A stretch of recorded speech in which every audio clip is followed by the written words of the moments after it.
আর কতদিন নাগাদ চালু হতে পারে রেল লাইনটা? এমনি একটা তো নোটিফিকেশান বেরিয়েছিল কিছুদিন আগে, যেটা 19শে ফেব্রুয়ারি এই ইলেকট্রিক লাইনে চার্জ হওয়ার কথা আছে। মনে হয় হয়ে যাবে, কারণ ইলেকট্রিক লাইন কমপ্লিট হয়ে গেছে। মুসা স্টেশনে এখন বর্তমানে যা রুট রিলে সিস্টেমের যে ঘর, সেটারও কাজ মোটামুটি কমপ্লিট, কিন্তু এখন পয়েন্টের কাজ, যেটা প্রথম কাজ যেটা হচ্ছে পয়েন্টের কাজ বোথ সাইড। আর ফাইনাল খবর বলবে সেফটি কমিশনার। সেফটি কমিশনার যদি সন্তুষ্ট হয়, গ্রিন সিগন্যাল দেয়, তবেই আপনাদের লাইন ক্লিয়ার হবে। তারপরে ধরুন আজকে যে এই স্টেশনে যে যাবে ট্রেন, মেল ট্রেন দেওয়ার এখন কোনো প্রভিশন নেই আমি যেটুকু মনে করি। কারণ রানাঘাট বা কৃষ্ণনগর বা বহরমপুরে 12 বগির প্ল্যাটফর্ম, যদি বড় ট্রেন হয় 20-22 বগির ট্রেন চলতে পারবে না।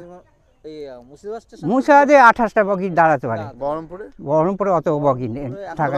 আগে সেফটি কমিশনার স্যাটিসফাই হবে, গ্রিন সিগন্যাল দেবে, তবেই ট্রেন চালানোর প্রশ্ন আসবে, তার আগে কখনো